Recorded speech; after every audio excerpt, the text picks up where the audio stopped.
बुद्धाणम पारगयाणम परम परगयाणम लोहग मोहगयाणम नमो सया सब सिद्धाणम। इको ही नमस्कारो जिनवर वस हस्त मानस संसार सागराओ तारे नरम्ब नारिंब। अहो अहो श्री सदगुरु करुणा सिंधु अपार आपा मर पर प्रभु करो अहो अहो उपकार। अनंत शुद्ध आत्माओं को नमस्कार। शुद्ध आत्म स्वरूप प्राप्ति का लक्ष्य जिनका बन चुका प्रयत्नशील उन सभी साधकों को नमन। धर्म बंधुओं, माताओं बहनों, सत्संग के वातावरण में आए दिन इस बात की चर्चा होती है कि आत्मा अपने शुद्ध स्वभाव को कैसे प्राप्त करे। शुद्ध स्वभाव आत्मा का सहज स्वभाव है, किंतु सहज स्वभाव का अनुभव न होने से संयोगी भाव को ही अपना स्वभाव मान के जीव संसार की यात्रा कर रहा है। शुद्ध स्वभाव को प्रकट करने के लिए उसकी भूमिका है साधु स्वभाव। जब तक सज्जन स्वभाव, साधु स्वभाव, मानव स्वभाव मनुष्य को प्राप्त नहीं होगा या मनुष्य प्राप्त नहीं करेगा, वहां तक शुद्ध आत्म स्वभाव की बात ही रह जाएगी, किंतु उस लायक अपने आप को नहीं बनाएगा।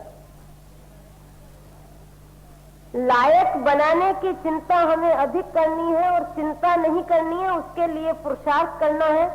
जैसा कि कल के प्रवचन में सुना है कि बाहर में व्यक्ति को है पसंद नहीं है, बाहर के क्षेत्र में व्यक्ति है वहां से आगे बढ़ना चाहता है। जैसे वस्त्र है उससे अच्छे चाहिए, सुख सुविधा साधन, इसके बारे में कल काफी चर्चा हुई है कि बाहर की यात्रा में भौतिकता की दृष्टि से व्यक्ति कहीं भी है में रहना पसंद करता नहीं है। है में रहना पड़े, मजबूरी हो सकती है, लाचारी हो सकती है, अथवा उसकी कमजोरी हो सकती है, किंतु जिसको जो मिला, जितना मिला, उसमें रहना उसका मन पसंद करता, उसमें वह तरक्की पसंद करता है, प्रोग्रेस पसंद करता है, आगे बढ़ना उसका लक्ष्य है और उसके लिए व्यक्ति प्रयत्न भी करता है, इसलिए कि मैं जहां हूं वहां से आगे बढ़ूं। एक दूसरी दिशा जिसके बारे में हम चर्चा कर रहे थे कि आंतरिक जगत जो हमें प्राप्त हुआ है, जो हमें प्राप्त है, और आंतरिक जगत का अर्थ है अपने भाव। अपने भावों के बारे में अपना क्या विचार है। आज जो हमारे विचार है, जो रहन सहन का ढंग है, जो प्रकृति है, जो आदत है, जो कई रूपों में है, जैसे समय की बर्बादी करना है, जैसे व्यर्थ की बातों में बहुत ज्यादा दिलचस्पी लेना है, दूसरों की निंदा में, आलोचना में मन जिसका बहुत ज्यादा रस लेता है, या खाने पीने के निमित्त को लेकर के जिसमें बहुत ज्यादा लालसा है, अभिलाषा है, ऐसे वस्त्र, मकान आदि जो भी है, ये सब बाहर का जगत है। किंतु बाहर के जगत में जो उसका व्यवहार होता है, उसके लिए प्रेरक तो उसका भीतर का जगत है, आंतरिक जगत है। तो बाहर का जगत तो हमको जो है वह पसंद नहीं है, उससे भी आगे बढ़ने की बात है, पर अपनी आदत के बारे में, अपने स्वभाव के बारे में, अपने क्रोध के विचार, अपने एक मोह की प्रकृति, क्रोध की प्रकृति, ईर्ष्या की प्रकृति, बात बात में क्लेश करने की प्रकृति, छोटी छोटी बात में किसी से बोलना बंद करने की आदत, थोड़ा सा हाँ से ना कहने पर रोटी छोड़ने की आदत, ये भी सब व्यक्ति की अपनी आदत है। तो इन सब आदतों को व्यक्ति पसंद करता है या छोड़ना चाहता है, क्योंकि साधु स्वभाव जिसको भी प्रकट करना है उसको तो इन अपनी आदतों में परिवर्तन करना ही पड़ेगा, क्योंकि तो कुटिल स्वभाव है, दुष्ट स्वभाव है, कमजोर स्वभाव है। ऐसी आदतों में जीने वाला मानव महामानव नहीं बन सकता, साधु स्वभाव प्राप्त नहीं कर सकता, समाज में, परिवार में, पड़ोस में वो शांति का निमित्त नहीं बन सकता। तो अपनी आदत के बारे में हम कल चर्चा कर रहे थे कि अपनी आदत जो है वह पसंद है या नापसंद है, और नापसंद है तो उसे छोड़ने का प्रयत्न चालू है या नहीं है, उसके बारे में आए दिन अपना मन क्या सोचता है, क्या विचारता है, अपने बुरे स्वभाव को, अपने क्रोध की आदत को, या जितनी भी गलत आदतें हैं, जितने भी बुरे भाव हैं, उन सारे ही भावों को छोड़ने की बात हमारे मन में आती है कि नहीं। और जब तक भीतर के जगत को बदलने में प्रयत्न नहीं होगा, वहां तक साधु स्वभाव प्राप्त नहीं होगा, और साधु स्वभाव प्राप्त नहीं होगा वहां तक कूड़े कचरे रूप हृदय में प्रभु परमात्मा का शुद्ध स्वभाव प्राप्त होने की कल्पना हो सकती है, प्राप्त होने की हमारी योग्यता।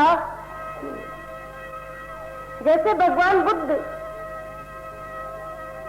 किसी समय किसी के यहाँ आहार लेने के लिए पहुंचे, भिक्षा लेने के लिए, और भिक्षा लेते समय जब उन्होंने अपना पात्र खोला तो भिक्षा देने के लिए जो बहन बड़े आदर सत्कार सम्मान के भाव से उनको आहार दे रही है, वो देने से पहले, देने के समय, देने से पहले देने के लिए इनकार हो जाती है और कहती है कि नहीं नहीं, मैं चाहती हूं कि आपको दूं, पर जिस पात्र को आपने मेरे सामने रखा है वह पात्र इस योग्य नहीं है कि मैं इसमें भोजन आपको। भगवान बुद्ध ने कहा तुम्हें दे के क्या देना है, 2 रोटी देना है दे दो, और मुझे इससे ज्यादा कुछ लेना भी नहीं है। पर देने वाली महिला कह रही है दे कैसे दूं? जिस पात्र में आप भिक्षा लेना चाहते हैं उस पात्र में तो पहले कूड़ा कचरा पड़ा है, कूड़ा कचरा तिनखला जो इसमें पड़े हैं, इसके बीच में भोजन कैसे दे दूं? इसलिए भोजन देने के मेरे भाव हैं। आप जैसे अतिथि त्यागी तपस्वी संत मेरे घर आंगन आए, इससे अधिक मेरा सौभाग्य क्या है? पर देने के भाव में जो बाधा है वो बाधा ये कूड़ा कचरा है। भगवान बुद्ध लौट गए और लौटने के बाद जब वही महिला आकर के कहती है कि प्रभु मुझे सद्बोध दो, मुझे आत्मा का ज्ञान दो, मुझे परमात्मा की भक्ति का स्वरूप समझाओ, भगवान बुद्ध कहने लगे क्या तुम अपने आप को इस योग्य मानती हो? क्या तुम्हें विश्वास है अपनी योग्यता के प्रति? क्या तुमने अपने को इस लायक माना है? प्रभु परमात्मा तुम्हारे हृदय आसन पर आकर विराजे, क्या हृदय के आसन को तुमने इतना स्वच्छ पवित्र निर्मल बना लिया है? और नहीं तो तुम स्वयं विचार करो कि 2 रोटी मुझे देने के समय तुमने पात्र को कुपात्र समझा, और कुपात्र समझा इसलिए 2 रोटी नहीं दी, और देने के समय में ये कह दिया कि प्रभु भिक्षा देने लायक पात्र। जब भोजन देने के लिए भी तुमने पात्र की योग्यता का विचार किया और पात्र में कूड़ा कचरा देख करके पात्र को रोटी देने लायक तुमने नहीं समझा, तो वह तो मात्र रोटी थी जिससे शरीर की खुराक मिलती, शरीर को पोषण मिलता, शरीर की आवश्यकता की पूर्ति होती, पर यह वाणी, यह उद्बोधन जो तुम लेने के लिए आई हो, ये तो परमात्मा वाणी है, ये तो भगवत वाणी है, ये तो आत्म स्वरूप को समझाने वाली ऐसी अनुपम वाणी, इस वाणी को ग्रहण करने लायक क्या तुमने अपने आप को माना? और यदि नहीं माना तो क्या तुमने इसके लिए अपने आप को तैयार करने की कोशिश की? जब मैं दूसरे दिन स्वच्छ पात्र लेके आया तो तुमने भिक्षा दी उसमें, और भिक्षा देते समय कहा कि हाँ प्रभु, आज आपका पात्र भिक्षा देने लायक। तो ऐसे ही हम अपने हृदय रूपी पात्र को देखें कि हमारा पात्र कौन है। हमारा हृदय जिसमें सारे ही भावों का जो सम्मिश्रण है, उन भावों का वर्गीकरण करें और वर्गीकरण करके देखें कि इन भावों में कूड़े कचरे रूप विचार कितने हैं, कचरे रूप विचार कितने हैं, और हृदय को सजाने वाले विचार कितने। इन विचारों का वर्गीकरण जब हम करेंगे तो हमें मालूम होगा कि वास्तव में मेरी आदत मुझे पसंद है। याद रखिए, व्यक्ति जितना बुरा होगा, व्यक्ति का हृदय जितना बुरा होगा, उसका मन दूसरों की बुराई में उतना ही ज्यादा लगेगा। ये बहुत बार सुना होगा आपने। जिसका हृदय बहुत निर्मल होगा, बहुत स्वच्छ होगा, पवित्र होने लगेगा, वह व्यक्ति अपनी बुराई को पसंद नहीं करेगा।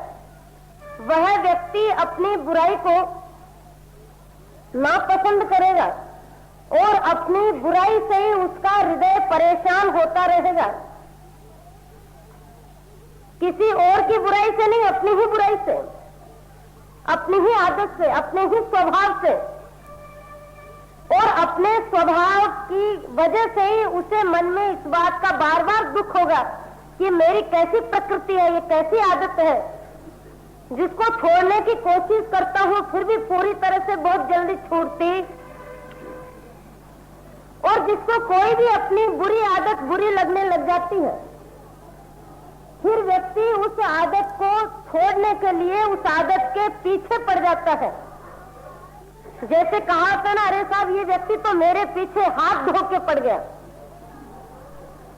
किसी के पीछे हाथ धो के पड़ने की आदत जो एक कहावत है, ऐसे ही साधु स्वभाव जिनको प्रकट करना है, सज्जन स्वभाव जिनको प्रकट करना है, वे किसी और के पीछे नहीं पड़ते, अपनी बुरी आदत के पीछे ही हाथ धो के पड़ जाते हैं। और उनको इस बात का बार बार ख्याल आता है कि इस आदत से मैं छुट्टी कैसे लूं, इस आदत को मैं कैसे छोड़ूं। जैसे किसी की भी छोटी सी बुराई को देखा नहीं और बोलना चालू हो गया। परिवार में, पड़ोस में, मकान में किसी की थोड़ी भी गलती देखी और थोड़ी सी गलती देखने पर उसकी बुराई करने के लिए हमारी जिह्वा चलती है, उसकी गलती बताने में हमारी जिह्वा हिलने लगती है। और यदि अब कितनी सामान्य बात है, कितनी छोटी बात है, हमारी बुराई यदि हमें कोई बता दे तो हमारी बुराई जब हम सुनना पसंद नहीं करते हैं तो किसी को सुनाने का हमें अधिकार क्या है? सीधी सी बात है, सामान्य बात है, समझ में आने वाली बात है। जब हम सहन करना पसंद नहीं करते तो हम दूसरों को सुनाना पसंद क्यों करते हैं?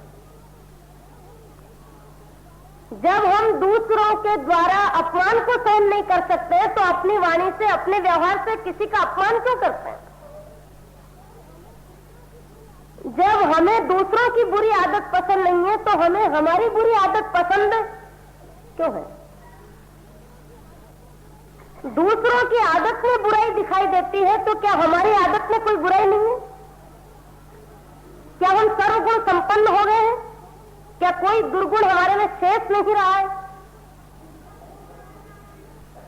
क्या दुर्गुण नहीं है जितने दूसरे में है। टटोले, देखे, निरीक्षण परीक्षण करे, किसी और का नहीं अपने ही करे। बड़ा सद्भाग्य, उसे भी कम सौभाग्य मत मानिए।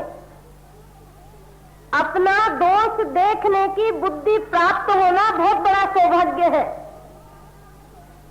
इसको कम पुण्य ही मत मानिए। साधु स्वभाव प्रकट करने की रुचि पैदा हो जाना, इससे अधिक और अच्छी बात क्या होगी। अपने दोष दिखाई देना ये तो बहुत बड़ी बात है, और अपने दोष जब दिखाई देने लग जाएंगे तो व्यक्ति की पहली प्रवृत्ति होगी कि अपने दोषों को कम करने की कोशिश आए दिन करेगा, आए दिन कम करने की कोशिश करेगा। और कोशिश करने के लिए वो आए दिन 2-4 संकल्प प्रातःकाल ले लेगा, और इसीलिए ले लेगा कि एक एक दिन करके मुझे अपना अभ्यास करना है और अभ्यास को आगे बढ़ाना है, क्योंकि अभ्यास से हर कार्य सहज होता है। अभ्यास से कठिन काम भी सरल होता है। नियमित कोई भी काम करने से कठिन भी सरल लगने लगता है, पर कब, जब अभ्यास हो और अभ्यास में नियमितता हो। एक सामान्य सी बात है, समय पर काम करना, समय पर कहीं जाना, समय को संभालना। ऐसे लोगों को बहुत कठिन लगता है जो समय पे काम करना जानते नहीं है, समय पे काम करने की जिनकी आदत नहीं है।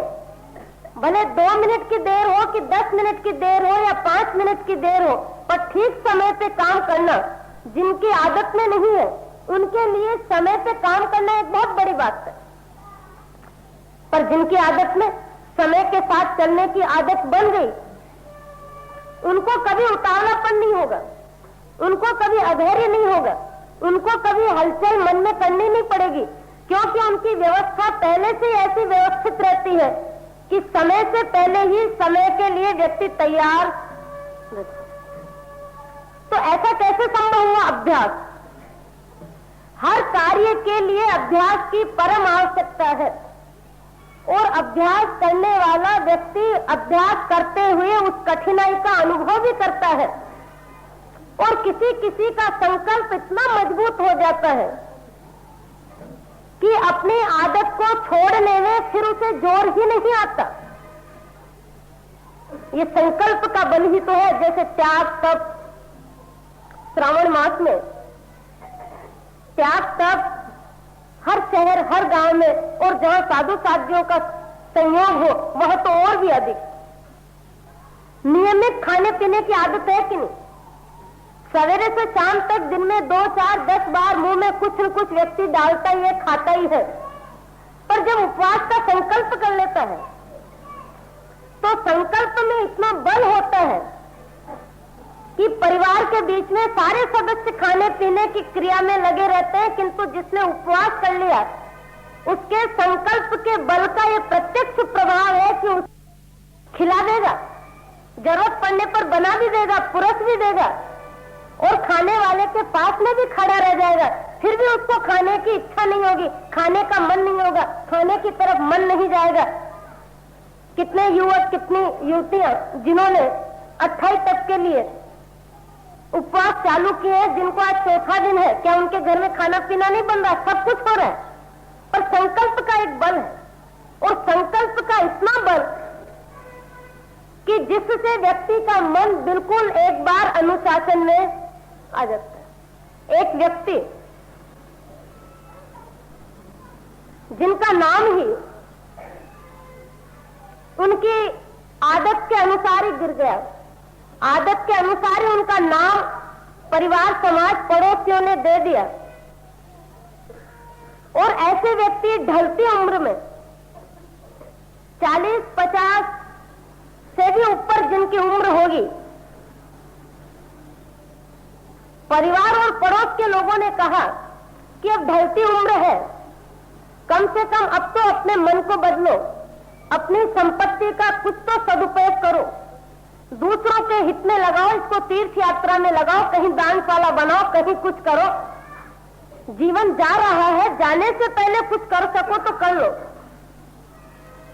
बात ही बात में उस व्यक्ति का विचार बन गया कि मुझे शत्रुंजय की यात्रा करनी है और अभी तक की नहीं थी, पहली बार करने की बात। और सिद्धाचल शत्रुंजय पालीताना की यात्रा के लिए गुजरात में पहुंच भी गए और जीवन में पहली बार यात्रा का लाभ भी लिया। वीतराग मुद्रा के माध्यम से वीतराग को नमन भी किया और करने के बाद जब पहाड़ से नीचे उतर रहे हैं तो उस समय में एक ऐसे साधक मिल गए, के घर मिल गए, साधु स्वभाव जिनमें प्रकट था। ऐसे व्यक्ति ने प्रश्न किया, कहो सेठ जी, जीवन में यात्रा कितनी बार कर ली? तो कि साहब पहली बार यात्रा की है। तो प्रथम यात्रा का तो अपना बड़ा महत्व होता है, बड़ा उल्लास होता है।